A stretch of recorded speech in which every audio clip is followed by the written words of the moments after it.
Bienvenidos a este espacio en el que ADICAE, como Asociación de Consumidores, quiere plantear algunas cuestiones sumamente relevantes para todos los consumidores en el marco y ante la problemática, en este caso, que se ha generado en relación a las hipotecas, esos préstamos hipotecarios suscritos por millones de hipotecados en toda España. Han sido múltiples los abusos, han sido múltiples los problemas que se han sucedido a lo largo de los últimos años y a través del debate, la reflexión en la materia, queremos tratar de aportar alguna visión crítica, alguna propuesta y alternativas de lo que debe ser a partir de ahora y de cómo podemos avanzar en la mejora, en el avance, en la superación de los problemas y retos que a millones de familias se han planteado. Y para eso, en esta ocasión, contamos con una serie de expertos y un plantel de intervinientes que creo que nos pueden ayudar a abordar cada una de las cuestiones que tienen esta enorme relevancia para la vida y el día a día de tantísimos consumidores. En primer lugar, contamos con Antonio Castro. Hola, Antonio. Buenas tardes, muchas gracias por la invitación. Antonio Castro es un experto abogado en la materia, miembro de los equipos jurídicos de ADICAE, de la Asociación de Usuarios de Bancos, Cajas y Seguros, y con una dilatada, habría que decir, experiencia además en la defensa de los consumidores junto a la asociación y como colectivo en materias como las cláusulas suelo, como otros temas que van más en el ahorro-inversión y en la defensa del ahorro de los consumidores, y seguro que sus aportaciones serán objeto de discusión y debate. También contamos con don Lorenzo Prats. Bueno, hola, Lorenzo.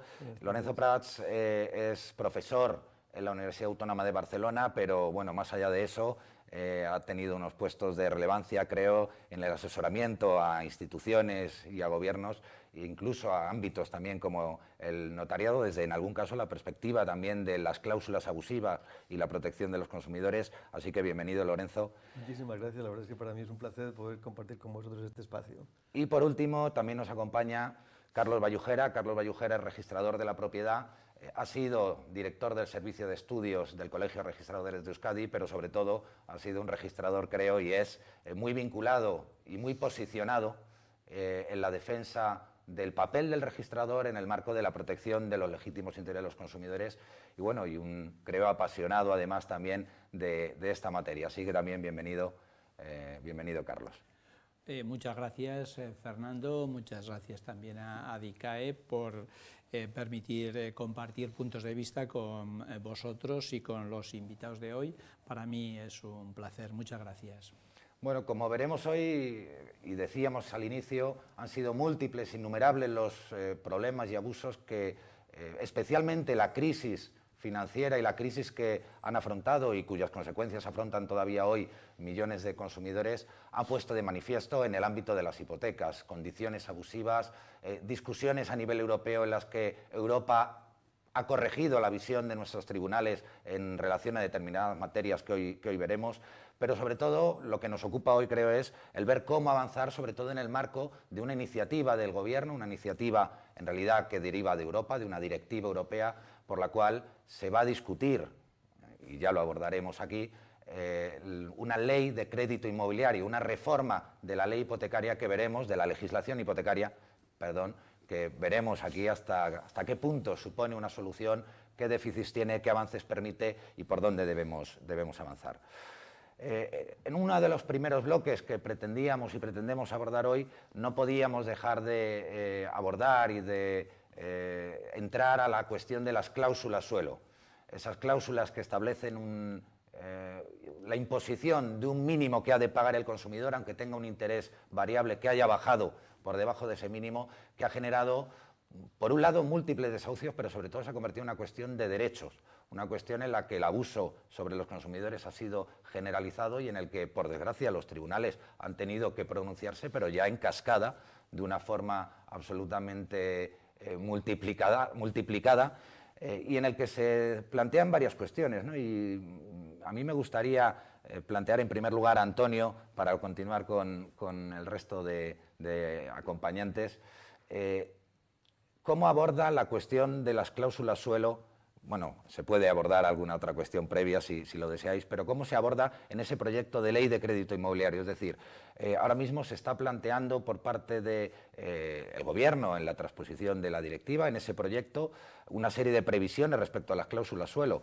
¿Es una solución? ¿Expresa alguna visión del legislador, en este caso del Gobierno? ¿Los consumidores podemos sentirnos satisfechos y considerar superado el problema de cláusulas suelo, o la realidad expresa que el problema de cláusula suelo seguirá siendo objeto de discusión largo tiempo? Es una nueva ley y tenemos que intentar recibirla con optimismo y con la esperanza de que cambien las cosas. Conviene recordar que la Directiva de Crédito Inmobiliario se basa en la protección de los derechos del consumidor, principio inspirador también de este proyecto de ley. En realidad, el problema de las cláusulas suelo viene reconocido también en el propio proyecto de ley, cuando dice que tienen que estar recogido, tiene que estar informado el consumidor de la inclusión de esta limitación a la variación de los tipos de interés. Habrá que estar muy alerta en cómo las entidades financieras interpretan y aplican esta previsión legal, y se acaba, que es un poco, yo creo, la intención de todos, que se acabe por una vez con el problema de las cláusulas suelo, como dice el proyecto, la limitación a la variación de los tipos de interés. En conclusión, el proyecto de ley lo recoge sin garantizar a los consumidores de forma clara, de forma objetiva, cómo tiene que ser la información para que realmente sean conscientes de la implicación de esta cláusula en el futuro. ¿Y no está dejando, Lorenzo, esta perspectiva que adopta la iniciativa legal en materia de cláusula suelo abandonado la realidad de hoy? Es decir, la realidad de hoy es de juzgados superados, de montones de consumidores que ni siquiera han podido reclamar, pues porque o no saben o no quieren, porque claro, ven que se tienen que enfrentar a la justicia de alguna manera.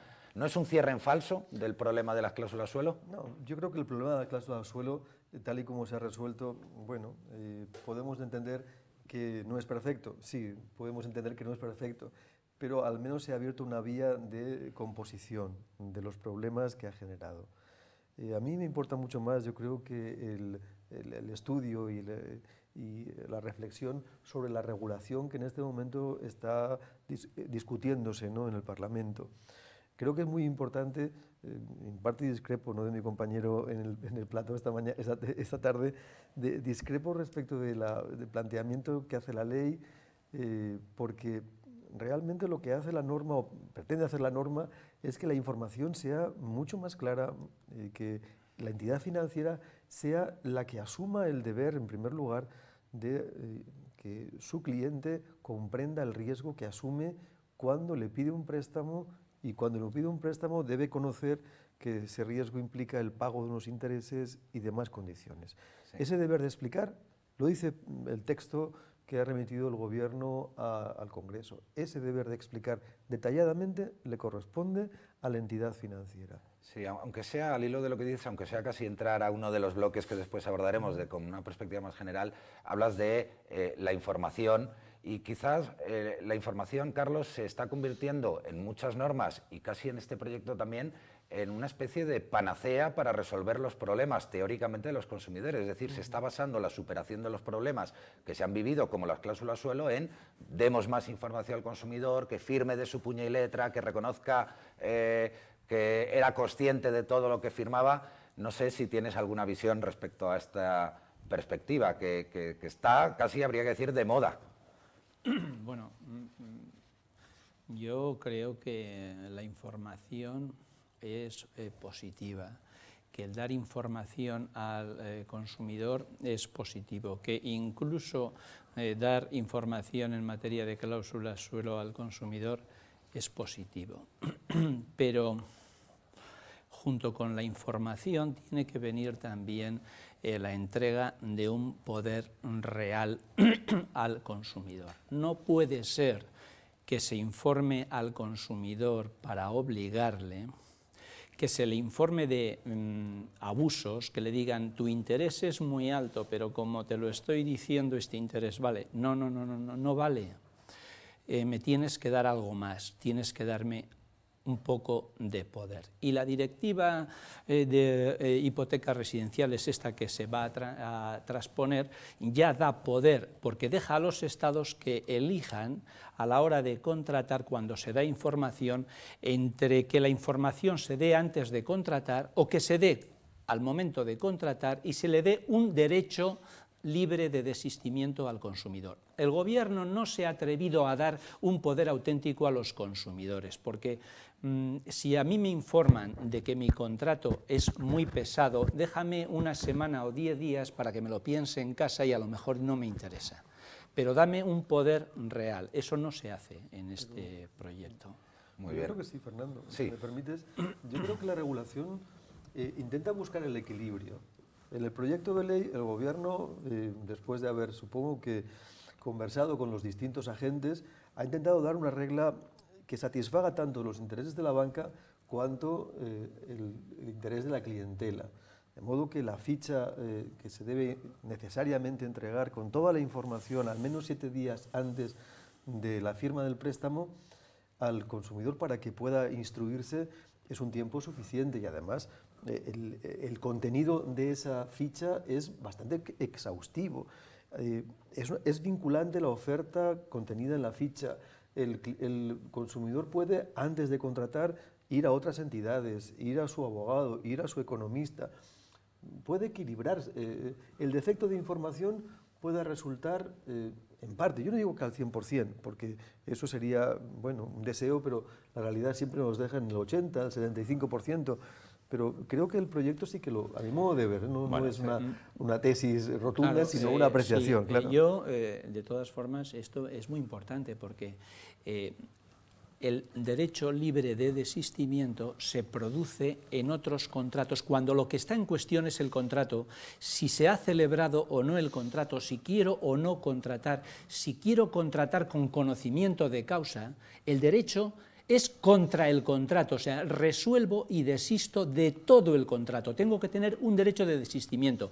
En la contratación fuera del establecimiento mercantil se establece un derecho de desistimiento porque el consumidor se encuentra, digamos, fuera de la... O sea, no ha ido a buscar el producto y se le da ese poder. Sí. Aquí no. Ahí, Carlos, para no incurrir nosotros en la crítica que subyacía a toda la cuestión y no inundar de una información muy técnica a toda la audiencia, yo creo que cambiando un poco, entrando, porque aquí el derecho del desistimiento podría ser un elemento de mucha discusión, porque desistir de un préstamo hipotecario cuando ya has adquirido la vivienda y has pagado el dinero a un tercero, plantea una serie de retos y problemas importantes y sería casi objeto de un bloque, un programa en sí mismo. Yo antes, en la cuestión de las cláusulas suelo, creo que hay un elemento que la realidad ha puesto de manifiesto y que nos permite mirar hacia el futuro también, que no está contemplado en la ley, que es cómo ha reaccionado el Gobierno y las instituciones a un problema de carácter masivo, colectivo, tremendamente amplio, cómo ha planteado la resolución de ese problema. Claro, la realidad es que inicialmente ha sido simplemente emplazamiento a los tribunales, después ha habido una novedad, entre comillas, que es la creación de una comisión de seguimiento, el establecimiento de un marco teórico de resolución del problema extrajudicialmente, a través del cual los consumidores reclamaran a su entidad para propiciar y facilitar la resolución del problema sin acudir a los tribunales, pero desde luego está habiendo voces muy críticas, entre ellas la de ADICAE, por supuesto, frente a cómo se ha instrumentado eso y frente a qué efectos ha generado. Yo no sé si esto habría que planteárselo de cara al futuro. Cuando hablamos de un problema como las cláusulas suelo, hablamos de un problema colectivo y masivo, que son los que suele haber en el ámbito bancario.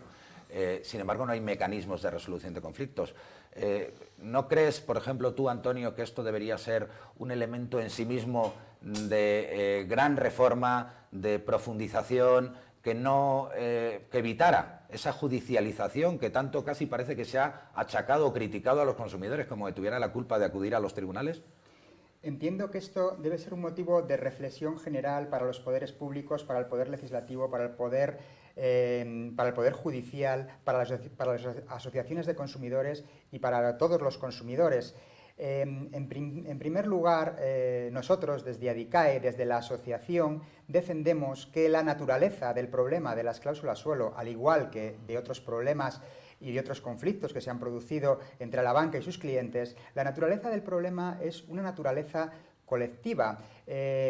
La decisión de incluir cláusulas suelo de forma generalizada en los contratos de préstamo con garantía hipotecaria es una decisión que nace de las entidades financieras para incluirlas en todos los contratos por la guerra de las hipotecas. Esto se hace mediante condiciones generales de la contratación. Si la naturaleza del problema es una naturaleza colectiva, el tratamiento del problema debe ser colectivo y la solución del problema debe ser colectiva.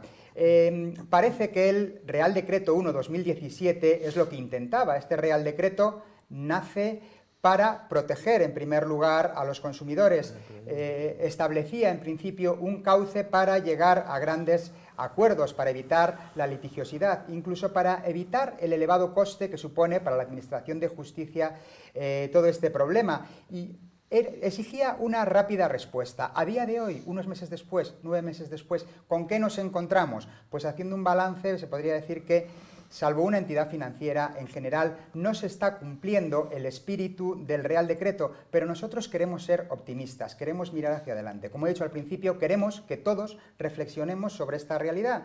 El Poder Judicial, el Poder Legislativo, incluso nosotros como asociaciones de consumidores, y todos entendamos que se debe acabar ya de una vez con el problema de las cláusulas suelo. Estamos demandando desde hace tiempo una solución definitiva y rápida que acabe con todo este problema. ¿Con qué nos encontramos? Con juzgados colapsados, con juzgados en los que los consumidores no encuentran una respuesta rápida. Y en este punto, reitero, una reflexión y una decisión que acabe de una vez por todas por las cláusulas suelo y que todos los consumidores recuperen el dinero que han invertido en esta cláusula que reiteradamente se ha declarado abusiva y contraria a derecho porque no ha superado el control de transparencia. Y en este marco de iniciativas de resolución extrajudicial que no llegan a buen término por la posición de la banca, de tribunales europeos que corrigen a los tribunales españoles, concretamente al Tribunal Supremo, ¿podríamos estar hablando o se podría hablar de un trato privilegiado a la banca por parte de legislador, justicia hasta el momento? Una pregunta atrevida para que os atreváis a opinar. Es que me decía el otro día un juez, los bancos están encantados. Los juzgados le están haciendo el trabajo, pero es que es muy fácil de leer esto. Si hay 100 afectados, solo demandan 30. Y luego, entre las instancias, desistimientos, etcétera, pues se quedan en el 10. Con que la banca gane 5, solamente pierde 5. El 5% del abuso. Es rentable abusar. Bueno, creo que ha sido muy categórico Carlos, y yo creo que es una posición... Abusar no puede ser rentable. Bueno, Carlos, en este punto, no puede ser rentable. Echa la cuenta. El asunto es, yo creo que hay otro planteamiento que no sirve más que tanto para reequilibrar esa conclusión tan rotunda. Partamos de la base de que las cláusulas suelo no son nulas.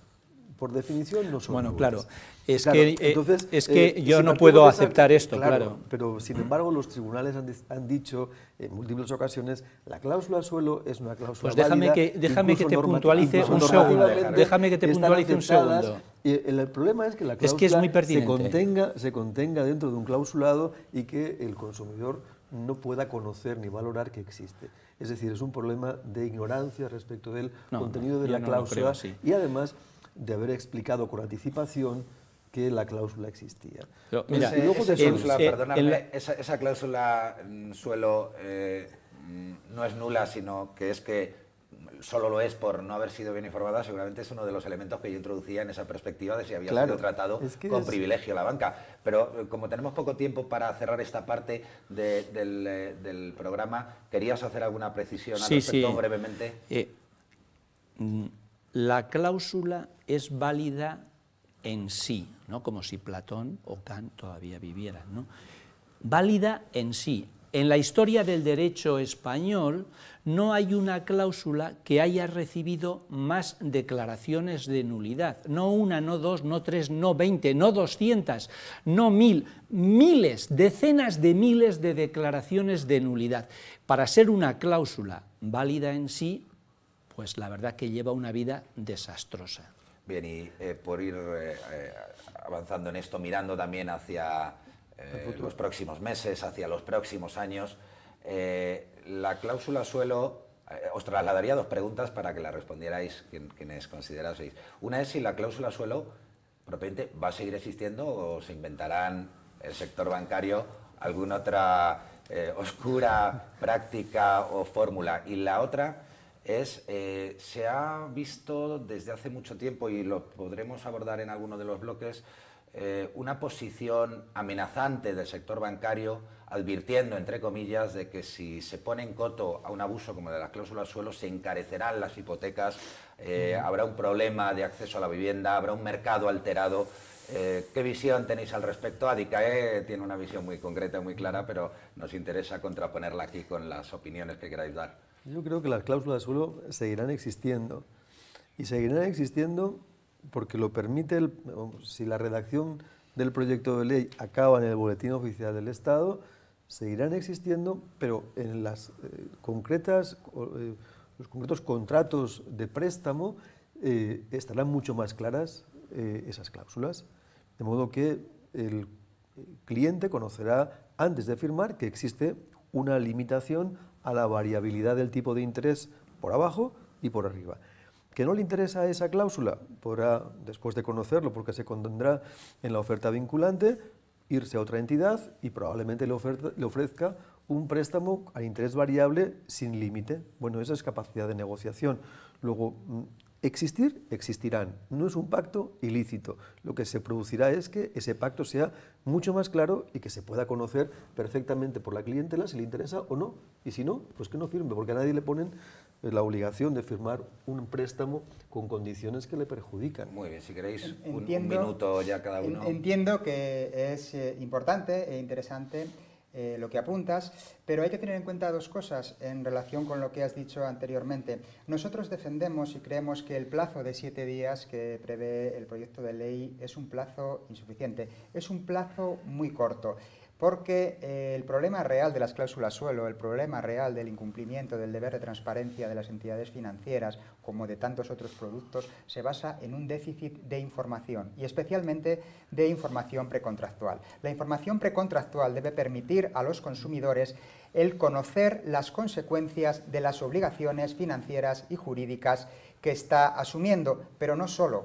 Debe conocer esas consecuencias, pero además le debe permitir al consumidor que compare entre las distintas ofertas del mercado. Y un plazo de 7 días entendemos que es un plazo no suficiente para que el consumidor, teniendo en cuenta la simetría informativa, tenga conocimiento real de este tipo de cláusulas. Las entidades financieras probablemente sigan incluyéndolas.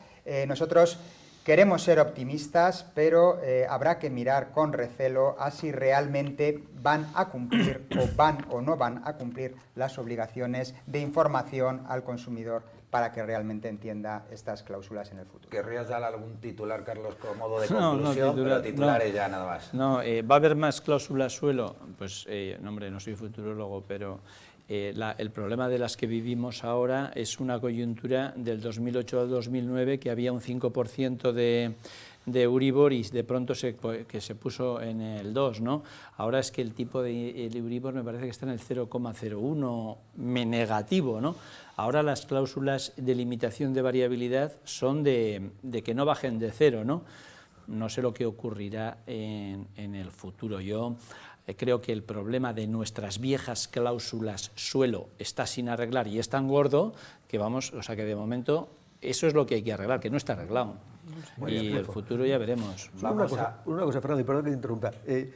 Los 7 días son mínimos, ¿eh? Ese tema perdóname, porque mínimos, estamos entrando a cuestiones que serán objeto de los siguientes bloques. Sí. Yo creo que hemos dado un pequeño, rápido repaso a la cuestión de las cláusulas suelo y la perspectiva, y veremos en los siguientes bloques cómo algunas de las cosas que habéis dicho, por ejemplo tú, Lorenzo o Antonio, en el fondo estaría muy bien si pudiéramos confiar en ellas, es decir, casi estáis hablando de un cambio en la forma en la que la banca se relaciona con los clientes.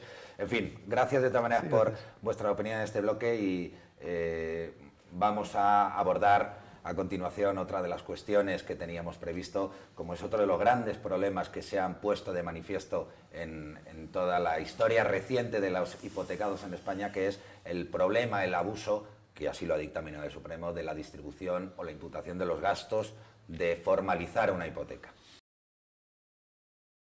Bueno, la cuestión de los gastos de formalización de hipotecas ha sido otro de los grandes elementos que han estado en la actualidad y están en la actualidad a día de hoy, porque estamos hablando de una cláusula que ha sido declarada abusiva por el Tribunal Supremo y que está en la práctica totalidad o en gran parte de las 8, 6, 7 millones de hipotecas que existen a día de hoy en España. Claro, es otra muestra seguramente de la multiplicidad o multiplicación del abuso sobre los consumidores, de esa posición de privilegio a la que antes hacíamos referencia por parte del tratamiento que ha tenido la banca, pero seguramente también hay connotaciones en esta cuestión, ¿no? Es decir, ¿qué efectos tiene realmente esta declaración de abusividad sobre una persona que tuviese una cláusula de atribución de todos los gastos de la hipoteca al consumidor y fuese declarada nula esa cláusula? Es decir, no se le puede ejecutar, sí se le puede ejecutar, el consumidor se puede olvidar del problema de que se le aplique cualquier problema. Quiero decir, en esta atribución de los gastos hipotecarios... Sí, bueno, es que venimos hablando o sea, que hay una regulación insuficiente en muchas materias de cláusulas abusivas, que falta una regulación clara de las acciones colectivas, pero es que falta una regulación clara y consecuente de los efectos de la nulidad por abusiva de una condición general, ¿no? Porque cuando a un banco que tiene 100.000 cláusulas diseminadas en 100.000 préstamos, le declaran nula una cláusula por abusiva de gastos, de intereses, de demora, el banco condenado por sentencia firme tiene que retirar la cláusula del contrato. Retirarla, tiene que hacer algo, no se puede cruzar de brazos, no, tiene que retirarla. ¿Qué hacen los bancos? Pues no hacen nada, o sea, hay incumplimiento de la obligación de retirar la cláusula. Por lo menos tendrían que mandarle una cartita al cliente y decirle, oiga, mire, esta cláusula que la he puesto yo en todos mis contratos y que está en el suyo, me la ha declarado nula esta sentencia. Los bancos no tienen valor de hacer eso porque, claro, es una autoimputación impresionante, ¿no? Pero no lo hacen. Entonces, eso como no está regulado, no se hace. Entonces, me preguntabas, ¿tienen que litigar? Pues aunque hay una sentencia del Tribunal Supremo, lamentablemente el consumidor del cliente del banco condenado tiene que litigar, porque no sé si le llamarán de la oficina para decirle, oye, que esto es abusivo y te tengo que devolver dinero, no le llaman. Y los gastos que se incorporan en esa cláusula, al final, pues en muchos casos son variados, mucha gente que nos esté viendo, pues a lo mejor no es consciente, ¿no? Piensa en la notaría, piensa en el registro, hay un impuesto también. ¿Qué supone, Lorenzo, qué solución tiene esa situación que se ha generado en la que dice, vale, no le corresponden al consumidor todos los gastos, eso es incorrecto, pero tampoco nadie ha dicho cuáles sí le corresponden y cuáles no le corresponde ninguno? Claro, ¿cómo se supera esa situación? Ese es el problema de la sentencia. En sí misma, la sentencia del Tribunal Supremo respecto de gastos no estableció un criterio que podamos calificar como jurisprudencial, puesto que esa es una sentencia que lo que hacía era confirmar a la sentencia de la Audiencia Provincial. Para partir de la misma, y después de haber estado esa sentencia durmiendo casi un año en los archivos jurisprudenciales, pues se reactivó el año pasado alrededor del mes de febrero o enero, y a partir de entonces toda esta dinámica. Entonces, ¿qué hemos empezado a reflexionar desde entonces? Que la atribución de todos los gastos consecuentes a la firma de un préstamo con garantía hipotecaria, tanto los gastos de formalización del contrato como de registro, cuanto los impuestos a cargo siempre del cliente, pues eso es desequilibrado. Y esta es la reflexión que coloca la sentencia del Supremo de diciembre del 2015 en una parte de la misma, pero como razonamiento colateral, no como lo que llamamos razonamiento decisivo para el fallo de aquella sentencia. Y desde entonces se ha abierto el debate. Por eso hay múltiples sentencias de primera instancia, de apelación, con criterios incluso contradictorios. Realmente lo que estamos esperando es que el legislador, en este proyecto de ley, pueda establecer o establezca un criterio que pondere, que diga, pero si hay no que está pagar, claro si que la cláusula o no equilibrado. que Pero eso es lo que debe haber. que imputa Una todos los decisión gastos normativa. al deudor es nula. ¿No está Bueno, claro eso? Sí, pero vamos a ver, y perdonadme, permitirme que ordene un poco el debate, que Sí. me parece bien que os interrumpáis porque así damos cierto dinamismo, pero hay una cuestión al hilo de lo que dice Lorenzo, que la cuestión ahora es la determinación de qué gastos corresponden a cuál. Antonio, el proyecto de ley de crédito inmobiliario que va a ser objeto de discusión, o bueno, o de paso por el Congreso de los Diputados, ¿solventa esa cuestión? No solventa esta cuestión por cuanto que el proyecto no dice que hay que especificar los gastos, pero no aclara quién tiene que pagar qué gastos concretos. Sí que quería, al hilo de las intervenciones anteriores, decir que estoy completamente de acuerdo, que si la cláusula es abusiva se debe expulsar del contrato y por tanto no producir ningún efecto. Y también quiero decir una cosa muy importante, si esta cláusula está en tantos millones de contratos hipotecarios, deberían reaccionar los poderes públicos. Nosotros siempre hemos defendido que de forma extrajudicial, por la vía de la mediación, se aclare ya y se expulse y se dé una solución rápida a todos los consumidores para que se elimine esta cláusula y a consecuencia de la aplicación de esta cláusula se devuelva el dinero a todos los consumidores. Y en este sentido es lo que reclamamos. Nuevamente, una reflexión, especialmente de los poderes públicos, para que se adapten iniciativas, para que acabe de una vez el problema de este tipo de cláusulas que están en millones de contratos y que la solución judicial individual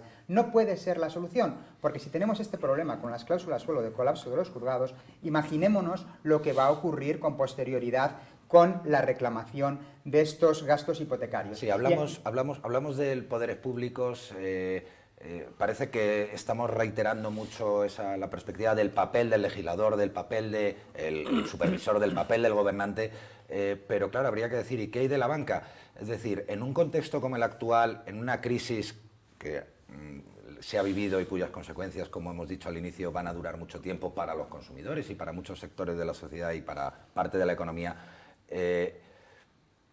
¿no creéis que la posición adoptada por el sector, por la mayoría de los bancos, por no hablar de sector tan en abstracto, coopera en poco a que se recupere esa confianza perdida? ¿Están esperando a que, por ejemplo, Adicae lleve a los consumidores en masa a las puertas de sus sucursales a reclamar que cumplan lo que una sentencia ya ha dicho y lo que está reconocido, que es una condición abusiva y que se abusó y que requiere alguna solución, que a lo mejor hay que hablarla y concretarla? ¿No creéis que ahí la banca está jugando un papel negativo hasta para la propia banca como sector? Pero fíjate, Fernando, vamos a ver.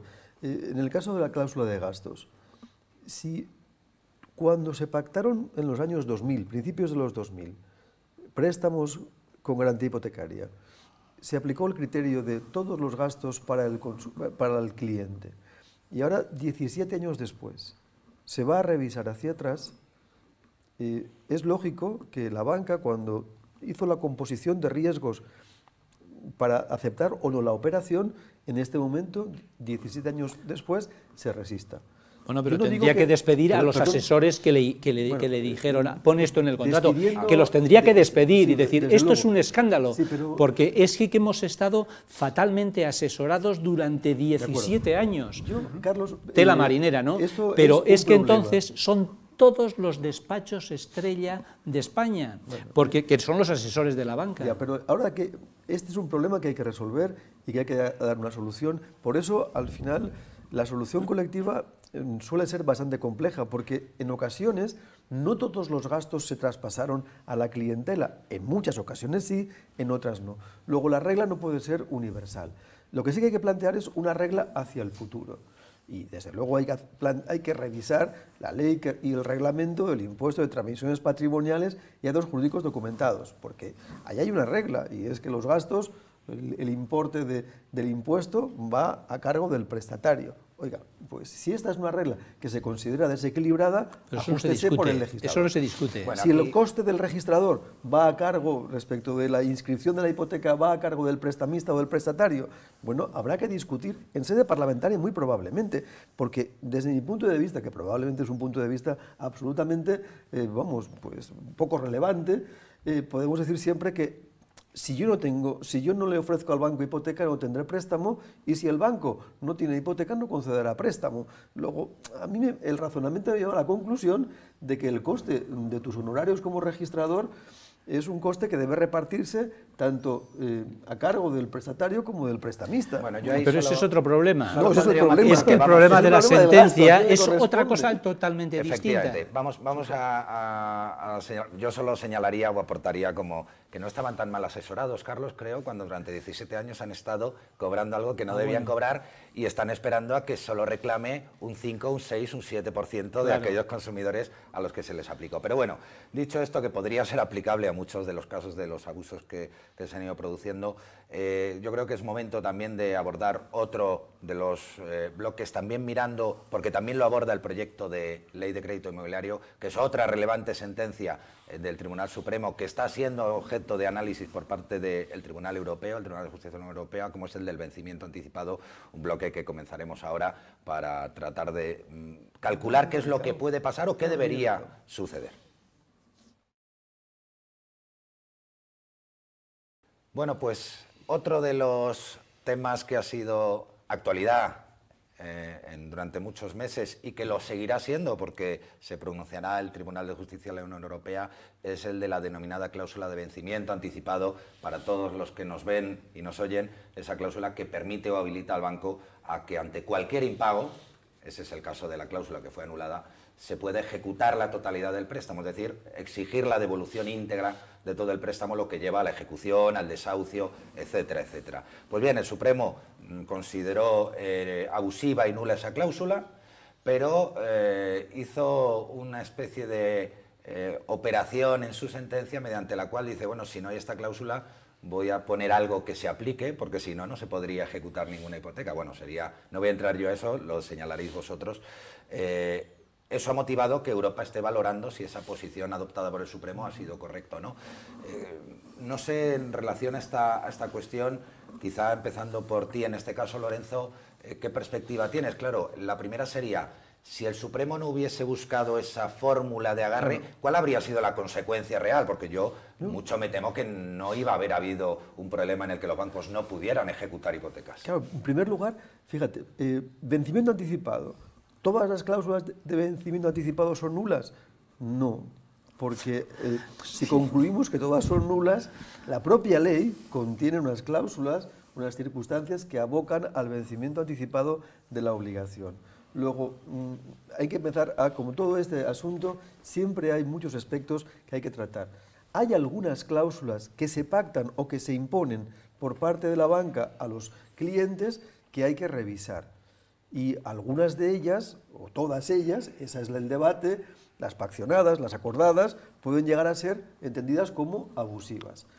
En segundo lugar, si todas ellas son abusivas o no, solo algunas de ellas son abusivas, ¿bajo qué parámetros vamos a entender que la cláusula es abusiva? Porque a lo mejor nos encontramos con que, y eso es lo que intenta hacer el proyecto de ley de regulación de los créditos inmobiliarios, bueno, si usted deja de pagar tantas cuotas continuadas que equivalgan a un porcentaje X del préstamo que se le concedió, pues en ese caso entendemos justo y equilibrado que el contrato venza anticipadamente, porque el contrato de préstamo se ha pactado tanto en interés del banco o entidad financiera, que cobra por ello los intereses, pero también a favor del que ha recibido el dinero en préstamo, que pagan los intereses a cambio, ¿no? Si la relación se rompe, en ese caso, si deja de pagar o de devolver a la banca que le prestó unas cuantas cuotas, pues se entiende que sí que es justo. Luego, eso es lo que intenta hacer el legislador, buscar hacia el futuro un parámetro de equilibrio y justicia, y de hecho tiene en consideración lo que en otros países de la Unión Europea se deben estar haciéndose. De modo que trae el argumento o el parámetro normativo contenido en la regulación alemana en esta materia. ¿Tú, Carlos, crees que está justificada la posición que ha asumido el Supremo y que Europa, qué calculas que va a hacer? Quiero decir, justificado, que verdaderamente no se podrían, simplemente con la nulidad, los bancos no habrían podido embargar, ejecutar y desahuciar a quien impagara. en el caso de que tuvieran esa cláusula declarada abusiva. Bueno, una pequeñísima matización. Si vence una cuota del préstamo y el deudor no la paga, el banco le puede reclamar esa cuota. Le puede reclamar por carta, le puede llamar por teléfono o le puede llevar al tribunal. La cuota y los intereses. Siempre. Eso no está en cuestión, es el principio capital. Eso no está en cuestión. Lo que está en cuestión es una consecuencia exorbitante que tú has dicho, que vence una cuota y el programa que yo tenía para pagar mi casa en 30 años se me viene abajo y tengo que pagarlo todo a la vez. Eso es lo que está en cuestión y eso es lo que resulta nulo, no porque el Tribunal Supremo se encuentre especialmente implicado para decir que eso hay que declararlo nulo porque se ha inventado nada, no, es que en 2013 el legislador dijo, cambió el 693 y de donde ponía que el préstamo vencía anticipadamente cuando se deje de pagar una cuota, de pronto, por un cambio legislativo que lo ha hecho el gobierno y que lo han sancionado las Cortes, por eso ha puesto donde había uno, son tres. Pero como la norma donde se dispone es una ley procesal adjetiva, esa ley se aplica a todos los contratos que se ejecuten durante su vigencia, o sea, también a los que se estipularon en 1995, también los que se estipularon en 2001, 2003, los que se estipularon con arreglo a las indicaciones de la Ley de Enjuiciamiento Civil de 2000, ¿no? Entonces, se ha producido esa nulidad en el procedimiento sobrevenida y el Tribunal Supremo ha dicho que la cláusula de vencimiento anticipado por impago de una cuota es nula. Hay ahí chapuza, no ingeniería, hay chapucería jurídica, ¿no? Entonces, bueno, yo ahí señalaría, antes de plantearle una cuestión a Antonio también, que probablemente que se permitiera y viviera esa cláusula tan favorable a la banca, porque era una espada de Damocles para cualquier consumidor, seguramente ha cooperado fundamentalmente a la burbuja hipotecaria, a la extraordinariamente favorable posición de los bancos, etcétera. Pero claro, ahora mirando hacia adelante... Es que es el prototipo de cláusula abusiva, porque tiene un sinónimo, abusiva o vejatoria. Yo te pongo en el contrato una cláusula tan dura, que, ojo, que no te la voy a aplicar, pero la tengo para vejarte, la tengo para asustarte. Cláusula vejatoria prototípica, vencimiento anticipado por impago de una cuota. Y eso lo hemos denunciado, pero bueno, hasta ahora ya parece que... Mirando, por eso decía hacia adelante, porque el propio proyecto de ley, de directiva de crédito inmobiliario, aborda la cuestión, reforma la cuestión, establece en vez de una sola cuota, ya marca, no va a ser marca un mínimo, ¿no? Es decir, si eso ya pagas es un sueño, un porcentaje determinado del préstamo o un número determinado de cuotas, pero hay un elemento curioso, que es que lo aplica, y no sé si queréis opinar al respecto, por no ser habitual, lo aplica de alguna manera con un cierto carácter retroactivo, es decir, es una nueva condición que se aplica a todas las hipotecas vivas. Claro. Antonio, quizás quieres... Está bien. La regulación del proyecto de ley... Aparte de, si quieres valorar la fórmula que ha elegido el legislador, en este caso el gobierno concretamente, el legislador aún no se ha pronunciado, para regular el vencimiento anticipado. La fórmula que utiliza el legislador en este proyecto de ley, nosotros pensamos que se queda corta, ¿no? La cláusula de vencimiento anticipado prevé 2% el 2% en las 9 mensualidades de la primera mitad y el 4% y 12 mensualidades en la segunda mitad. Entendemos que estos índices están por debajo de la media europea, que es del 7% y el 10% del capital concedido. Y en este sentido entendemos que el proyecto de ley y que la ley en su redacción definitiva debe ser más ambiciosa y debe proteger más a los consumidores.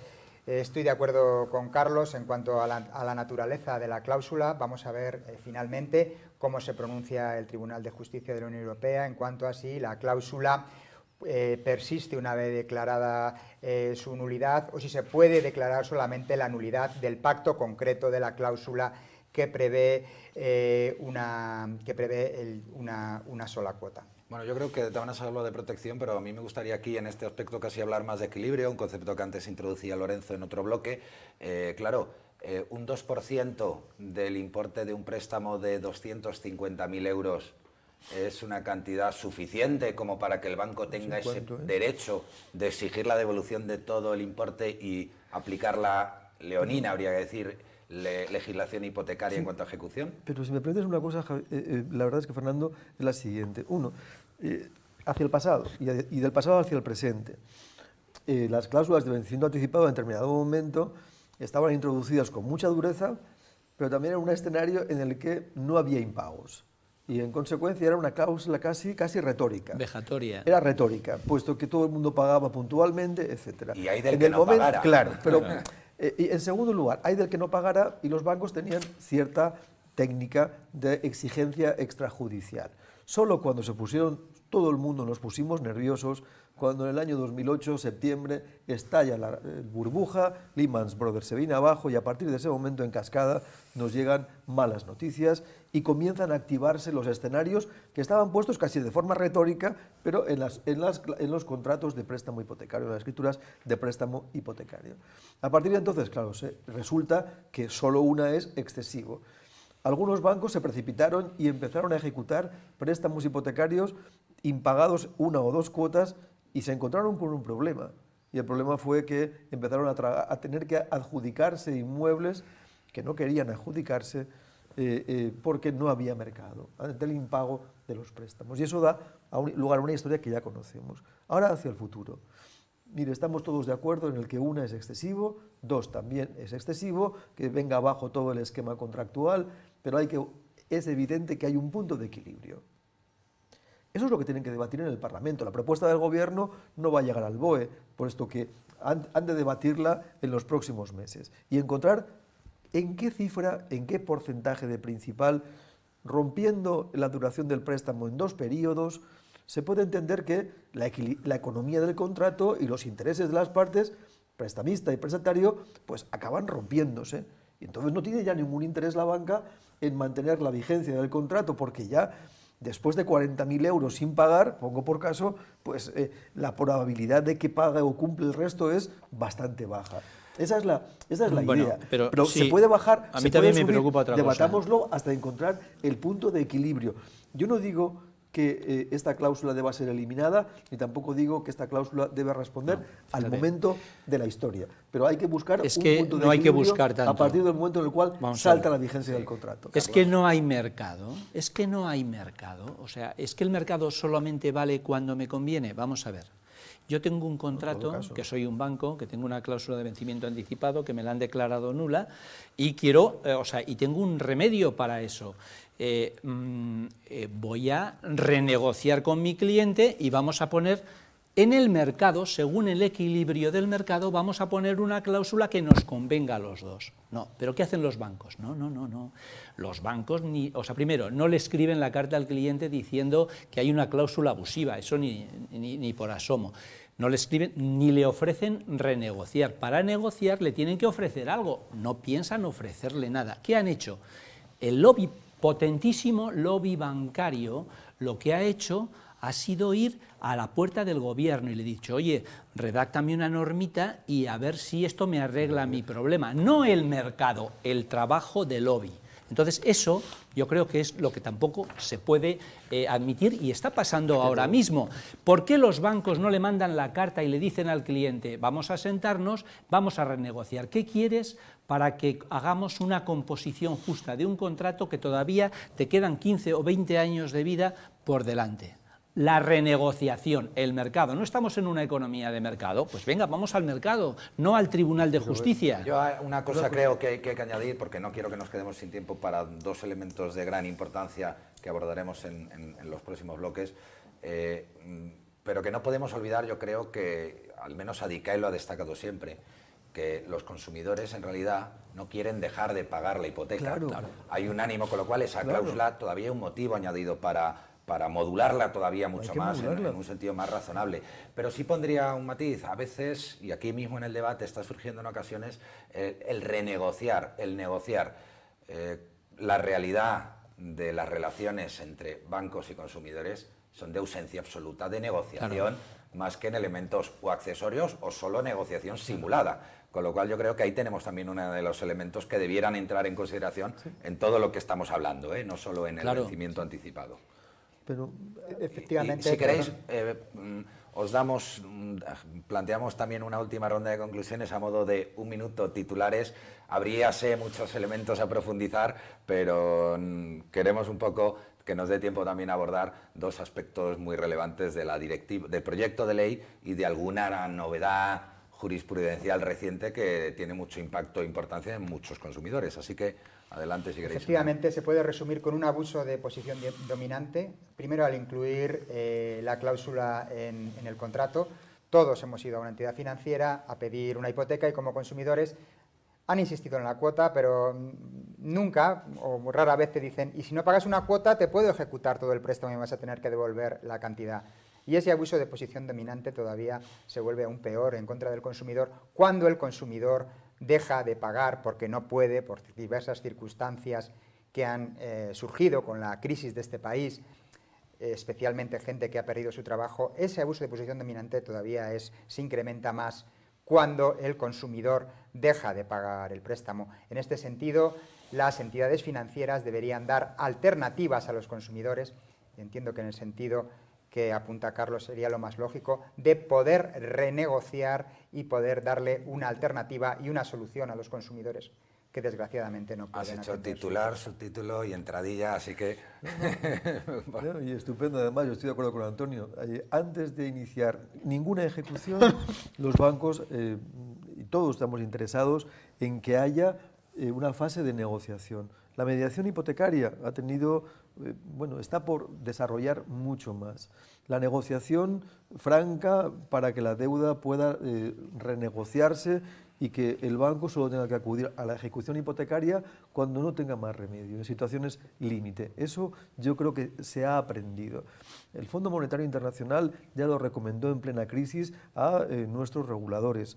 La Comisión Europea también lo hizo y a partir de entonces se ha ido introduciendo estas técnicas y la banca ha aprendido la necesidad de estas técnicas de negociación o en su caso de mediación para evitar la ejecución hipotecaria. Eso desde luego. Y luego finalmente los modelos europeos en la determinación de cuándo debe producirse el vencimiento anticipado apuntan a una regla más o menos semejante a la que está proponiendo el Gobierno a través del proyecto de ley de créditos inmobiliarios. Tengo aquí delante el dato de Alemania.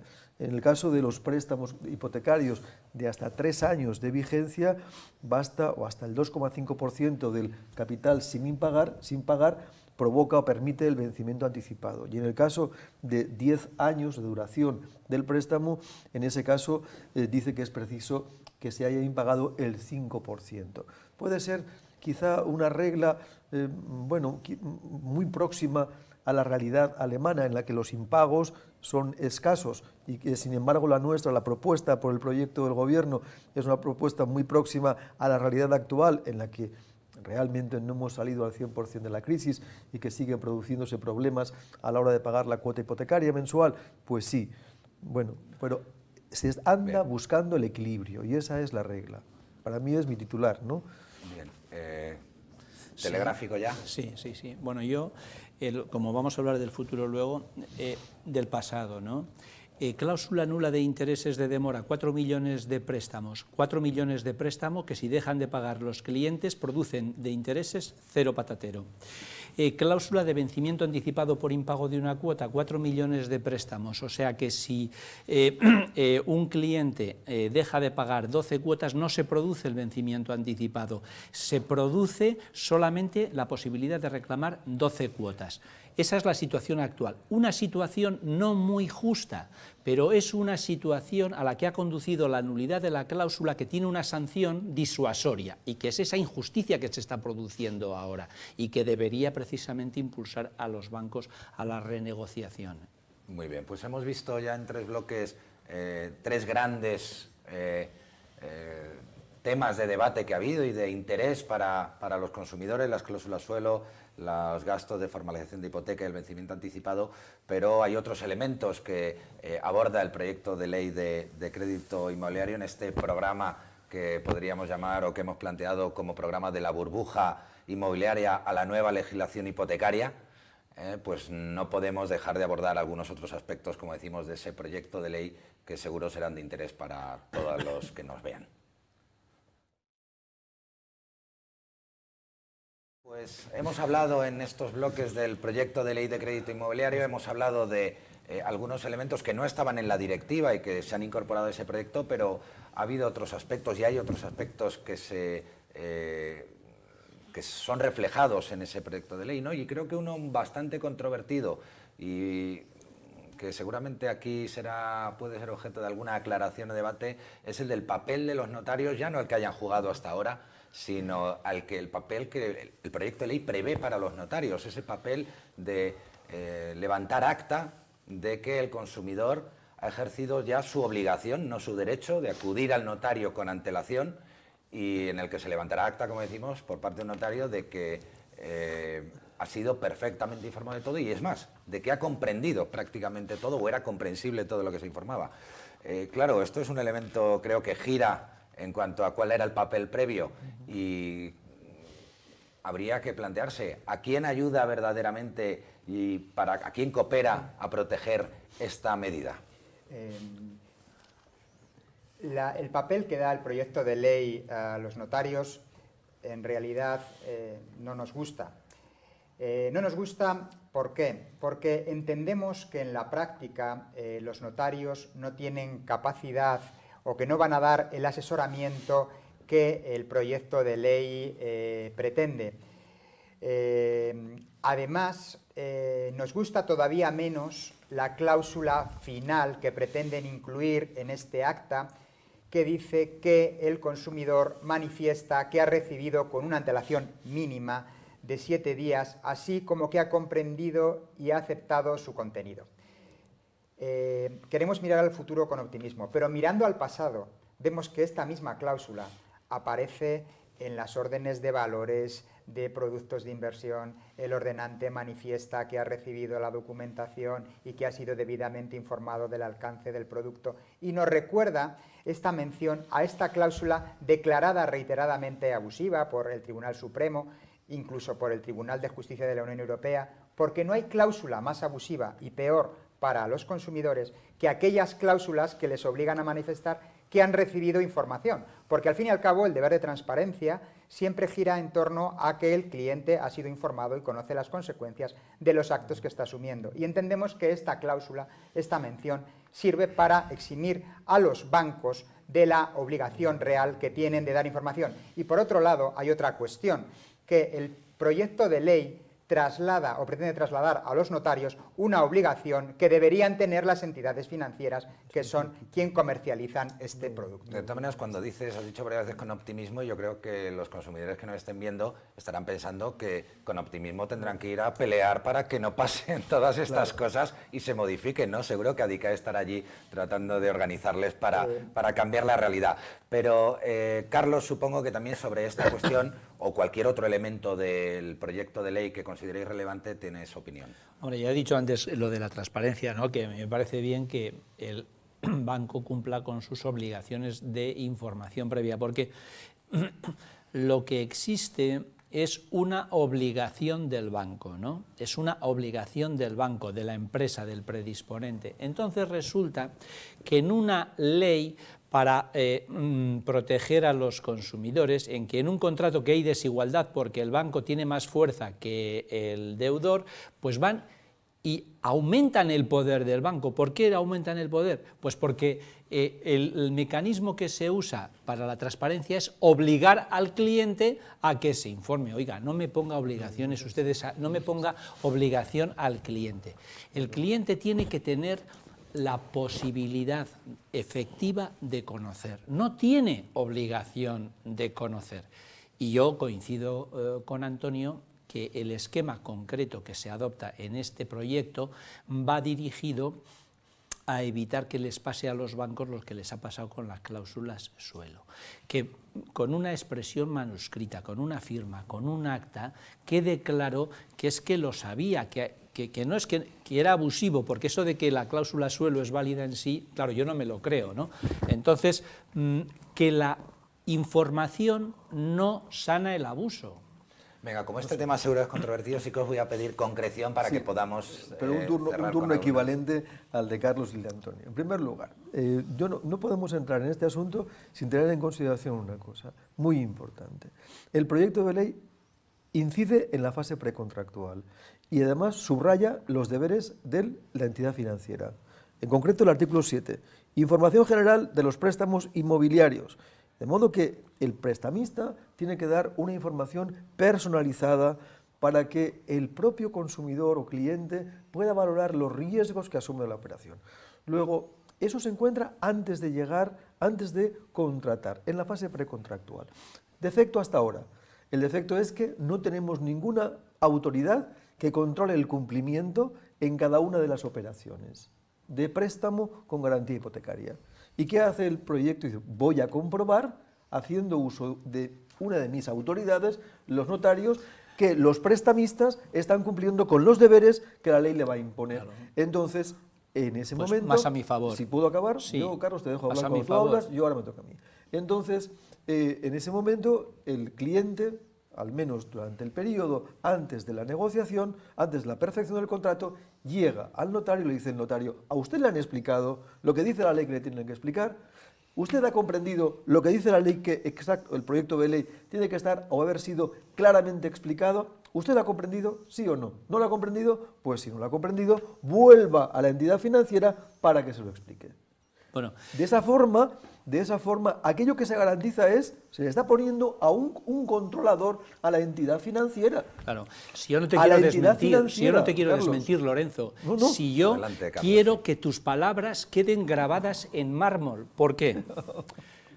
Porque en una ley para reequilibrar el contrato, en una ley donde rige la autonomía de la voluntad, en una ley donde rige la libertad y la autonomía de la voluntad, se establece una intervención mediante la designación de una autoridad que tiene poder público para darle un título al banco. O sea, una autoridad en beneficio del banco. Esa es una intervención contra consumidor. No es verdad. Bueno, yo sabía que esto es un tema de debate porque en ADICAE lo ha sido además. Ahí está, yo asumo los hechos que tú pintas. Pero el artículo 13 no dice eso. Y entonces tú estás superando, mejor dicho, ignorando lo que dice el precepto. Bueno, yo creo que Carlos, a la vista del debate que estamos teniendo y de la realidad, creo que al menos yo comparto con él en el piensa mal y acertarás cuando hablamos de regulación bancaria y protección del consumidor. Pero bueno, más allá... Una autoridad para darle un título al banco, en una ley pro consumidor. Más allá de eso, habría otros elementos, digo, porque estamos terminando ya en los minutos finales muy breves,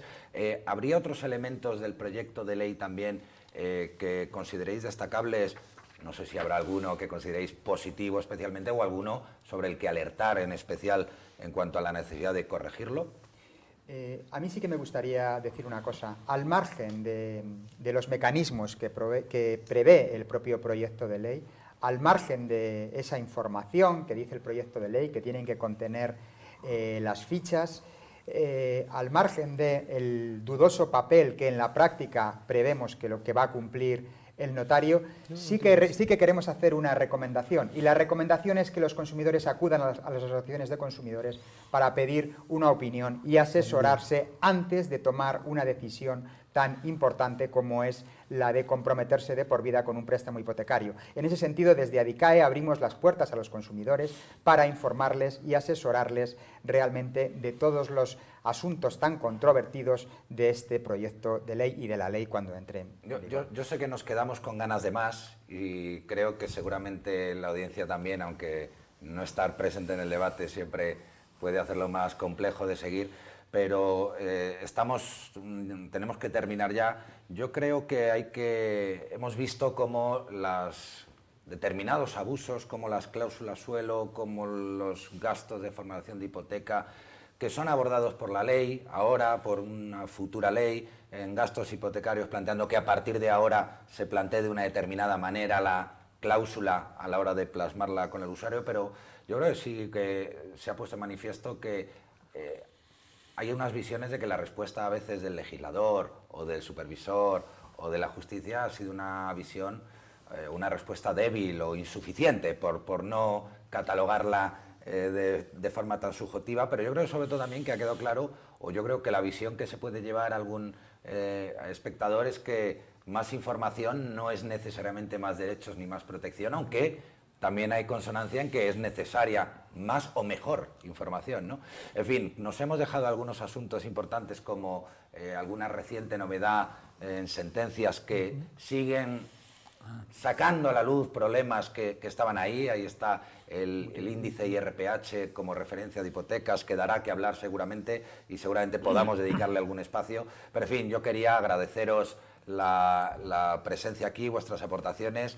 Hemos tenido que ir rápido porque los temas podrían dar para que cada uno de los asuntos que hemos abordado generasen un debate, pero estoy seguro que han dado al menos alguna visión general, suscitado algunas reflexiones, suscitado algunas dudas. Esperamos que a todos los que veis este programa os haya generado algún pensamiento, alguna reacción y, bueno, pues lo dicho, muchas gracias por vuestra participación y gracias a todos. Un saludo. Gracias. Muchas Muchas gracias. gracias, muchas gracias.